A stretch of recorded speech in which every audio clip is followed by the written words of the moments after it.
our channel. இது speed gaming with Firoz நம்ம channel. So இந்த வீடியோவில் நம்ம என்ன பண்ண போகிறோம் என்ன பற்றி பேச போகிறோம் அப்படின்னா, அதுக்கு முன்னாடி லாங் ட்ரைவ் பண்ணுறவங்களோ இல்லை லாங் ட்ரைவ்னால் பிடிக்குங்கிறவங்களோ அது நைட் டைமில் பண்ணுறவங்களோ இந்த வீடியோவை பார்க்காதீங்க. ஸோ இந்த வீடியோவில் நம்ம என்னத்தை பற்றி பேச போகிறோம் அப்படின்னா, டெல்லியில் இருக்கிற ஒரு ஹைவேவை பற்றி தான் பேச போகிறோம். ஸோ அந்த ஹைவே பேர் நான் கம்யூனிட்டி போஸ்ட்டில் போடுறேன். ஸோ நம்ம இந்த வீடியோவை பேசுகிறதுக்கு ஆரம்பிக்கிறதுக்கு முன்னாடி இந்த வீடியோ பிடிச்சிச்சுன்னா லைக் பண்ணுங்கள், ஷேர் பண்ணுங்கள், மறக்காமல் சப்ஸ்கிரைப் பண்ணுங்கள், பக்கத்தில் உள்ள பெல் ஐக்கானை கிளிக் பண்ணுங்கள், அதுக்கு பக்கத்தில் இருக்க ஆளுக்கு லட்சணை கிளிக் பண்ணுங்கள். அப்போ தான் நாங்கள் போடுற வீடியோஸ்லாம் உங்களுக்கு உடனே அது சொல்லுவோம். ஸோ சப்ஸ்கிரைபர்ஸ் கம்மியாக இருக்குன்னு ஃபாலோ பண்ணாமல் இருக்கிறாங்க, நல்ல கண்டென்ட்ஸ் வரும். ஓகே கைஸ், வாங்க வீடியோக்குள்ளே போகலாம். ஸோ இந்த ஒரு வீடியோவை நான் என்னோடய பாயிண்ட் ஆஃப் வியூலேருந்து சொல்ல போகிறேன்.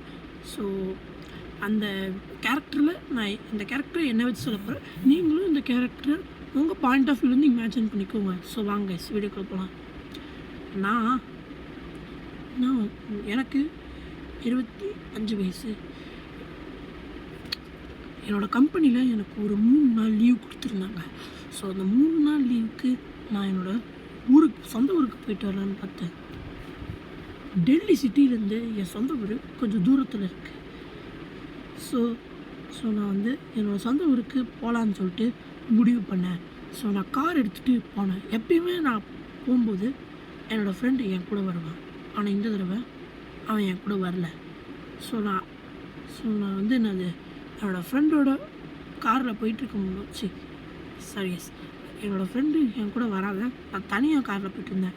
அப்போது என்னை சுற்றி எந்த காருமே கிடையாது, என்னோடய ஒரே ஒரு கார் மட்டும்தான்.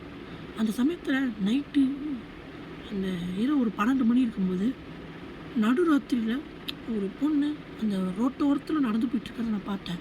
அந்த பொண்ணுக்கு உதவி தேவைப்படுதுன்னு நினைக்கிறேன். லிஃப்ட் கேட்குறதுனால தான் நடந்து போயிட்டுருக்கான்னு நினைக்கிறேன். எந்த காரும் இல்லைன்னு தான் நடந்து போயிட்டுருக்கான்னு நினைக்கிறேன். நம்ம லிஃப்ட்டு கொடுக்கலாம் அப்படின்னு சொல்லிட்டு நான் அந்த பொண்ணை கொஞ்சம் தாண்டி என் காரை நிறுத்துறேன்.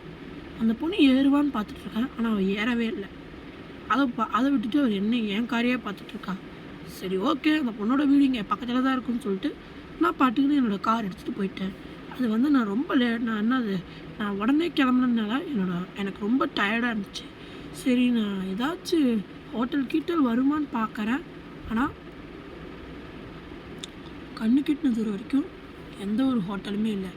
அப்படி நான் போயிட்டுருக்கும்போது தான் அங்கே ஒரு ஹோட்டலை நான் பார்க்குறேன். அங்கே போயிட்டுருக்கும்போது நான் ஒரு ஹோட்டல் பார்க்குறேன்.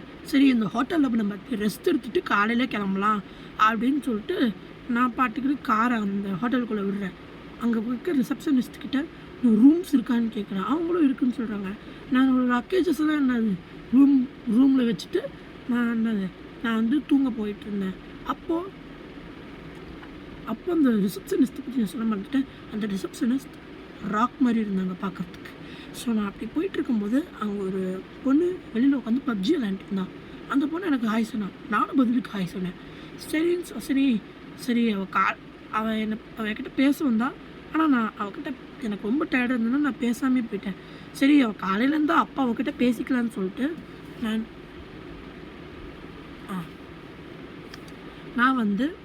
என்னோடய ரூமில் போய் தூங்க ஆரம்பிச்சிட்டேன், ரொம்ப டயர்டாக இருந்ததுனால.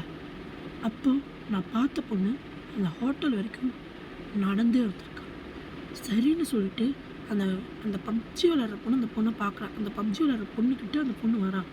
அந்த பொண்ணோட உடம்பு ஃபுல்லாக ரத்தமாக இருந்திருக்கு. உடனே அவன் உங்களுக்கு ஏதாச்சும் ஹெல்ப் வேணுமான்னு சொல்லிட்டு கேட்குறான். அப்போ தலை தனியாக உடம்பு தனியாக அந்த பொண்ணு சிரிச்சுக்கிட்டே கீழே விழுந்துடுறான். அந்த பொண்ணு கத்துறா, ஒரு ரூம் போடுறான். உடனே இந்த சத்தம்லாம் எனக்கு கேட்டுட்டு தான் இருந்துச்சு. அது மட்டும் இல்லை, ஒரு கத்தி குத்துற சத்தமும் கேட்டுச்சு. உடனே நான் எந்திரிச்சு ரிசப்ஷனிஸ்ட்டுக்கு ஃபோன் பண்ணி இந்த மாதிரி பக்கத்து ரூம்லேருந்து யாரோ கத்துற மாதிரியவும் கத்தி குத்துற மாதிரியவும் சத்தம் கேட்குது, நீங்கள் உடனே என்னென்னு பாருங்கன்னு சொன்னேன். அப்போது நான் பேசிகிட்டு இருக்கும்போது என்னோடய ரூம் விண்டோ முன்னாடி நான் பார்த்தேன். அந்த பொண்ணு என்னோடய ரூம் விண்டோ கிட்ட நின்னா. உடனே நான் எப்போ போலீஸ்க்கு ஃபோன் பண்ணேன்னு சொல்லிட்டு ஃபோன் எடுத்தா அந்த பப்ஜி விளையாடுற பொண்ணு என்னை பார்த்து சிரிச்சுக்கிட்டு அவள் தலை தனியாக உடம்பு தனியாக கீழே வந்துச்சு.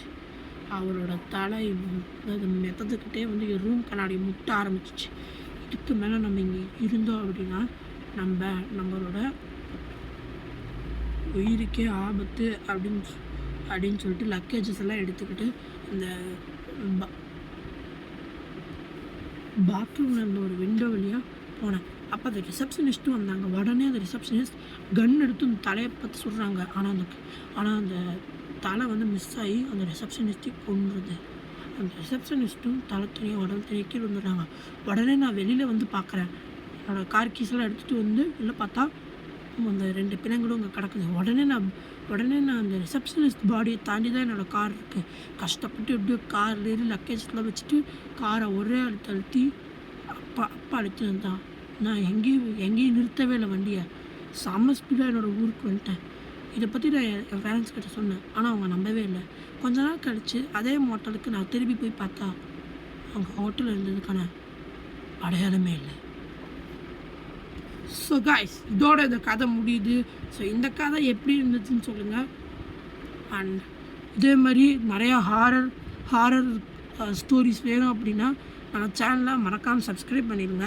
அது மட்டும் இல்லாமல் கமெண்டில் ஹாரர் ஸ்டோரிஸ் வேணும்னு கமெண்ட் பண்ணி விட்ருங்க. ஸோ காய்ஸ், அது மட்டும் இல்லாமல் நம்ம போடுற ஷார்ட்ஸ்க்குள்ள நீங்கள் ரொம்ப ஒரு நல்லா சப்போர்ட் கொடுக்குறீங்க. இந்த மாதிரி சப்போர்ட் கொடுங்க. நம்ம நிறைய வீடியோஸ் போடுவோம். ஸோ நம்ம சேனலுக்கு எனக்கு காப்பிரைட் ஸ்ட்ரைக்ஸ் வந்துச்சுன்னு சொன்னால் அது 2 ரிமூவ் ஆயிடுச்சு. So guys, until then tata bye bye see guys. போகிறதுக்கு முன்னாடி இந்த வீடியோ மறக்காமல் லைக் பண்ணுங்கள், ஷேர் பண்ணுங்கள், சப்ஸ்கிரைப் பண்ணுங்கள், பக்கத்தில் உள்ள பெல் ஐக்கானை கிளிக் பண்ணுங்கள். Okay, until tata bye bye see guys. So நாளைக்கு நான் உங்களை வேறு ஒரு வீடியோவில் வந்து சந்திக்கிறேன்.